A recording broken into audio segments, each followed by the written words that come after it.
Deep listening. βαθιά ακρόαση. Deep listening.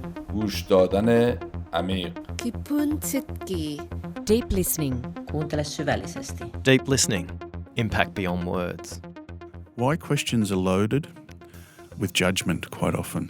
Not always, but 90% of the time. Why do you do that? Why are you asking me in that tone of voice? It's not a positive, non-judgmental approach. It's an approach that somehow comes with baggage. In this episode, we have the opportunity to speak to Alan, who spans two distinct domains of listening, one as a journalist and one as a Lifeline Counsellor. Listen carefully as he explores the way you can become more potent while you're on the telephone. He provides lots of amazing tips and tricks to become more effective when you're listening on the phone. He also explores the importance of authenticity in listening and being deeply empathetic to the dialogue that presents itself. He explores the role of judgment and how that takes energy and impact away from the conversation. Let's listen to Alan. Deep listening. Deep listening. Deep listening. Escuta profunda. I'm delighted today to be joined by Alan Stokes. On today's episode of Deep Listening, Impact Beyond Words, we explore what happens when you call Lifeline, an organisation that's dedicated to assisting people in their most difficult times. Alan, we always start by introducing you to the audience.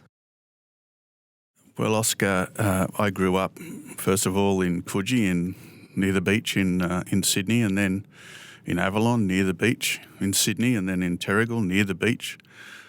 On the Central Coast, you might see there's a pattern there. We were a beach family. We surf, we body surf, but it was a tough family. I have one sibling, and we copped a lot. My mum copped a lot. We had dysfunction, and my dad was a drinker. My dad was a drinker, and we had some pretty tough times, but we also had some great times, and we learnt a lot. I think it was always good to get in the surf and get the silence, the escape from the clatter, from the problems, from the troubles. So talk us through your journey as a journalist. I snuck in. I was lucky. I was still drinking heavily. We'd go for lunch and have 5 schooners, which is 5 almost pints of beer at lunchtime. I moved on to other newspapers in Australia and overseas. I worked in London. I've been a Tokyo correspondent. I've done a variety of things, but through the whole time I've struggled with mental illness and alcoholism, and that's informed throughout my worldview, my view on listening to people. And when I was at my lowest ebb, and I was in journalism in Sydney, I had suicidal thoughts, and they grew and grew, and I was going to kill myself. And I got on a bus one day in Clarence Street in Sydney, and I was ready to kill myself. I got home, burst into tears, and I said, I can't do this anymore. Luckily, I found some help. But for months before, I hadn't been listened to. The signs were there. You said for a couple of months you weren't listened to before you got onto that bus. What were people doing and not doing that could have helped you to be heard? I would get into a lift and I would be very sad. The world was around me. I've often described it as like being locked in a box, and someone would say, "Stop looking so morose. You're always looking sad. You're such a downer." And it's very hard to respond to that. So a simple question and my answer may well have saved me from that point. What would have been an insightful question somebody could have explored with you in the lift at that time? I've noticed that you're down quite a lot, Alan. What would you think about maybe having a chat with me about it? I want to know how you're going. What do you think holds people back from that very simple question? Many times it's people are too busy in their own lives, and really People are not good listeners because many people are the centre of their own universe. That's understandable. If you ask someone, are you okay? And they say, no, what do you say back? And the answer is you don't say a lot, but you listen, and you listen acutely to what they say, and you sit with them while they talk. There are particular types of questions you can ask, approach things in a certain way, reflect content and feelings of those people so that they understand that they're being listened to, that their message is getting through and that you're not judging them. What you're doing is being, if you like, an empathetic shoulder, someone who's sitting with them during their pain. I'd love to pick up on two things that you said during that dialogue. One is the role of reflection, and the second one was your ability to be an empathic or empathetic listener. There's quite a distinction between sympathy and empathy, and yet most people move into the role of sympathy. I think it's a fairly clear dichotomy. When there are two people in a conversation and one person's going through a struggle, sympathy is about the person who is hearing about the struggle. It's all about me, me, me. I am feeling bad for you. That's a selfish thing. It's well-meaning. Sometimes it can be helpful. But basically it's about I need to feel sorry for you because of what you're telling me. If you think about that deeply, that doesn't help the other person. What helps the other person is empathy. And that is being there with them. It's about them. So our aim at Lifeline is to offer empathy, which means it's about them. It's not sympathy about me and what I think and what I feel about how bad it is for someone else to go through a breakup or a mental health issue or whatever. It's about them and what we can do to support them to get through their crisis. And that's where reflection's crucial. Because reflection, by definition, is you giving back to someone else what they've just told you, either in content or in broader meaning or in feeling. In the one action of reflecting, you are acknowledging that you've heard, you've really heard. Your journey into being part of the Lifeline organisation and being on the telephone, let's continue your story that gets us there. Yeah, I had some pretty tough times, and when I was suicidal, I was working for the media organisation, and then I simply wasn't heard, and I need to go and get help. And I went and got help, and I knew for me I needed time. In fact, I needed silence. I needed silence away from the clatter of life because no one in the clatter of life was listening. My wife was, a couple of close friends were, but again, even then they felt incapable of being there with me. So I got professional help, and that's a big call for someone in his 40s who's got 5 kids. He's always strong. He's always drunk to excess, but still managed to survive. And it was a huge, huge, humbling experience to have to go and ask someone for help. But someone did listen, and I got professional help, and I worked through it, and I worked out my own solutions. And that's really important because in the end, going back to sympathy and empathy, with sympathy, you will try to solve someone else's problems for them and impose upon them a solution that you personally think is right for them. Now, something about Lifeline is that we believe that every individual is the expert in his or her life. If you think the logical extension of that is, if they are the expert in his or her life, who is best to solve that problem? It's not me, because it would be my solution to their problem. It has to be their solution. So that strength-based approach is very important. Deep listening. Tiefes Zuhören. Kuyingisela swinene. Deep listening.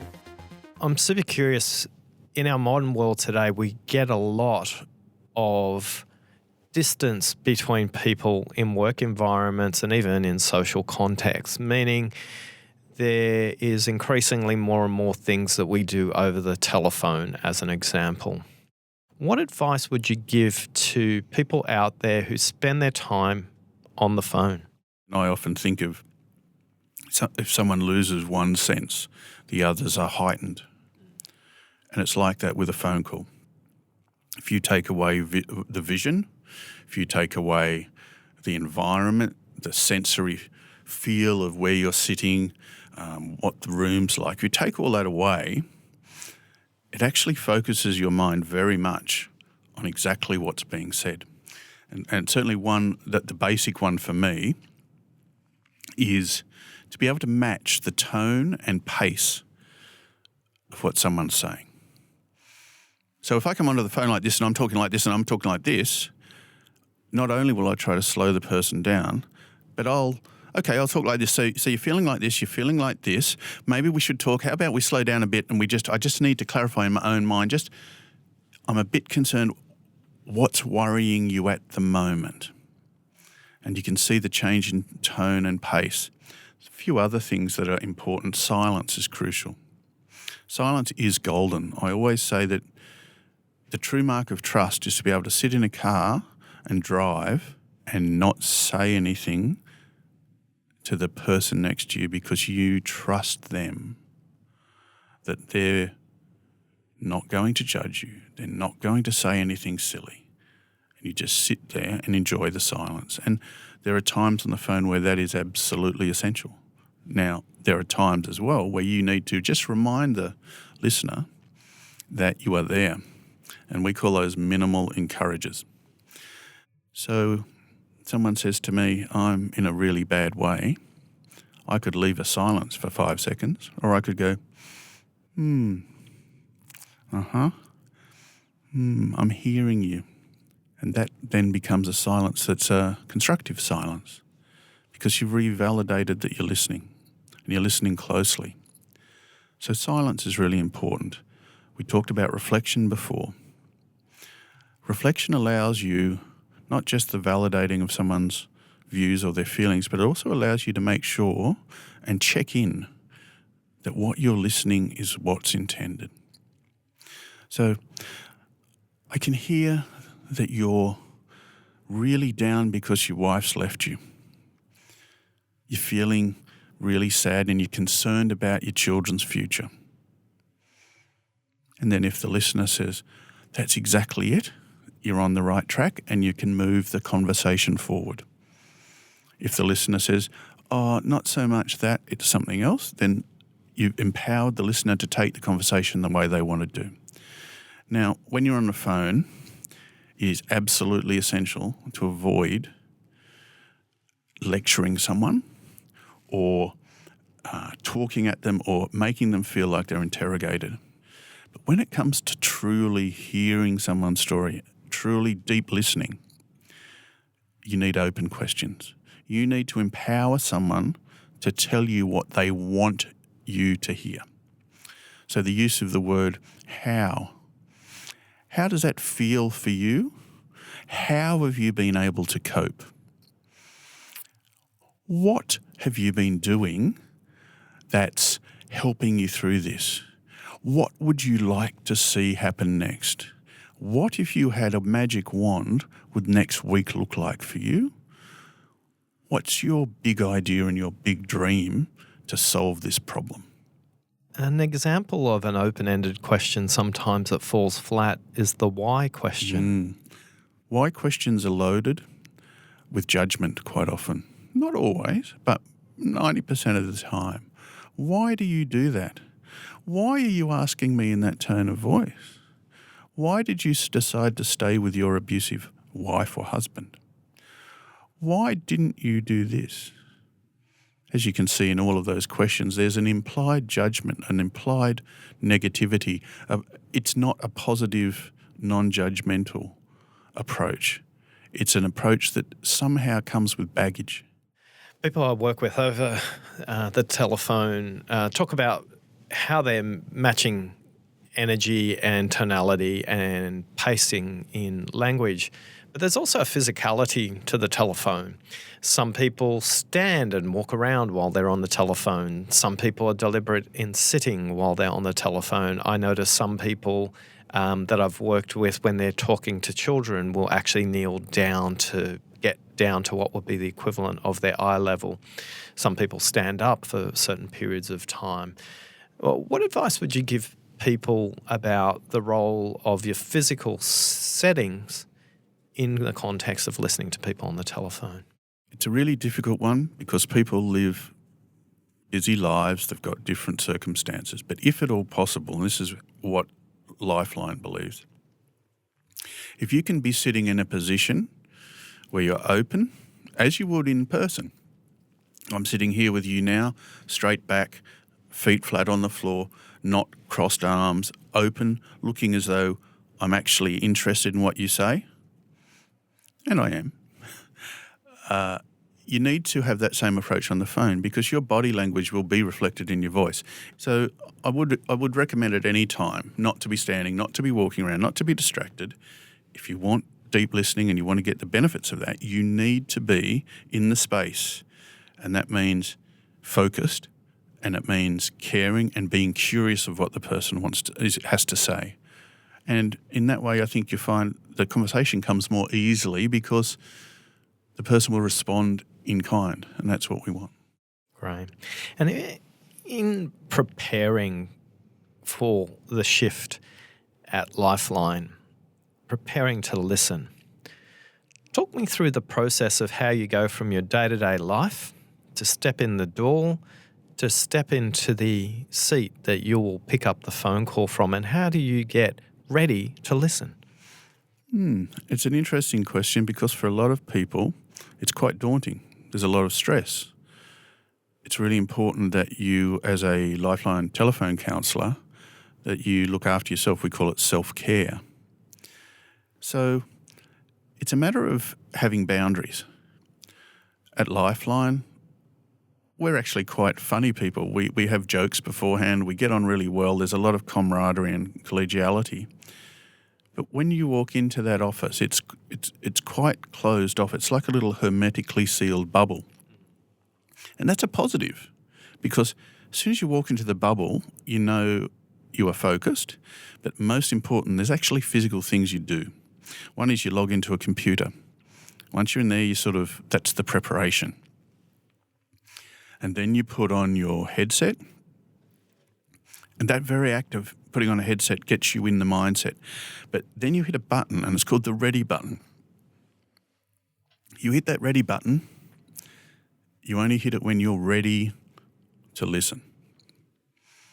And when the light goes on the phone and there's someone on the other end, bang, you're in this little world and it's you and the caller. Everything else is irrelevant. And that's how it should be in every conversation, because if you don't give someone that total focus and attention, you're disrespecting them. Deep listening. Aktivt lyssnande. Écoute attentive. Deep listening. הקשבה עמוקה. Deep listening.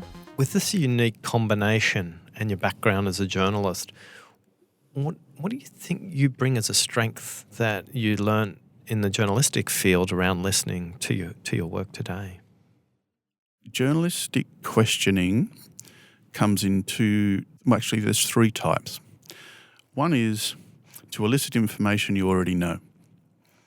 So closed questioning, it's like a barrister. You were at the scene of the crime and you meant to do that, didn't you? I put it to you that this, and the answer is going to be yes or no. So those closed questions is when you know the information and you just want the answer to validate it. Another one is when you're searching for an angle for a story. It's an opening question. If I ask an open question, what's the problem at the council this week? The answer could come, it's to do with legal problems, it's to do with the elections, it's to do with ratepayers aren't concerned, it's to do with health and safety. It opens the conversation up and gives me a chance to pursue all sorts of different angles in a story. So the third one, which is the most important thing, is that recognising through your questioning and through your senses what's being unsaid. And the unsaid questioning technique is the most important one, not just in journalism, but in Lifeline. But to be able to bring out what is unsaid is really a skill, and it's something that requires the focus, it requires the questioning technique, it requires the reflection of meaning. So that if someone tells you something and it doesn't quite make sense, you need to be able to say, okay, from what I'm hearing, this crisis is happening to you in a way like this. Is that correct? And often that will open up areas that are unsaid. Sometimes people will be irrational in their crisis. Their rational thinking brain has left them temporarily. So you sometimes have to gently challenge them. And that often brings up unsaid information. So they might be thinking that the world's ending because they've lost their job, blah, blah, blah. But then they might have ignored that, in fact, they've got qualifications that are in demand this week or next week, and that, in fact, they've got a chance of doing something that's more exciting in their lives. And then being able to say, well, what's stopping you getting from here to your dream? And often that's the unsaid thing. What's stopping people?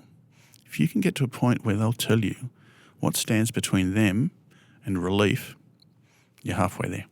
How will those questions around exploring unsaid be different in journalism? Because I think for a lot of our listeners, when we talk about the fourth level of listening, which is listening to the unsaid, they struggle. I think we've missed out the idea that the unsaid is often unsaid because people don't think anyone could give a stuff. No one could care. Oh, look, no one cares about that. I'm not going to talk about that normally. Which gets back to something I mentioned before. Deep listening requires an authentic curiosity. You have to be genuinely interested in what the person thinks, what they have to say, what's happening to them, what contributions they think they can make to your organisation or to your friendship. Basically, you've got to trust them, genuinely trust them, have really great ideas. And that's where I think there's a difference between true leadership and leadership by checklist. I think we'd all be better in every organisation and every family if we were authentically interested and curious about what other people might do. For those people listening who might want to contact Lifeline, what do you recommend they do? They ring 13 11 14 in Australia. There's also a Lifeline website, lifeline.org.au. If you're in crisis and you are suicidal or you're feeling that you're threatened in any way, physically or verbally, then you ring 000. That's really important. Alan, you've spanned a great horizon of the power of listening. You've provided some really practical examples, and you've brought great meaning to the importance of being authentic. And it was a delight watching you today. While we were speaking, I have the privilege of watching you while you were talking, not just listening to you, to bring to life these powerful ideas for those who are listening today. So on behalf of the audience and me, thank you. Thank you very much and good luck. Deep listening. Écoutons profundo. Deep listening. Escuta profunda.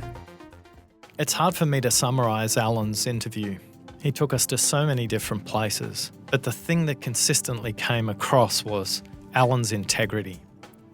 He spoke from a place of deep authenticity, and in watching him while I was interviewing, there was never anything that was incongruent between what he was saying, what his eyes were showing me, and what his body energy was showing. I felt I was in the presence of quite a calm and powerful listener. Alan's experience across both journalism and as a crisis counsellor helped me to understand the roles that assumptions and judgment play in removing power from a conversation. I think we'd all agree that the way he took his time to use those very simple how questions and what questions are things that we can take into our own listening in our daily lives. How many open questions are you practicing with when you're listening versus the closed questions? It was Alan's insight into the judgment that sits behind the question starting with why that was the most powerful concept I took out of today. And I'll be much more careful to be conscious of when I use questions beginning with why. Thanks for listening. Deep listening. Whakarongo pohonu. Deep listening. Deep listening. الاستماع العميق. L'écoute profonde. Deep listening, impact beyond words.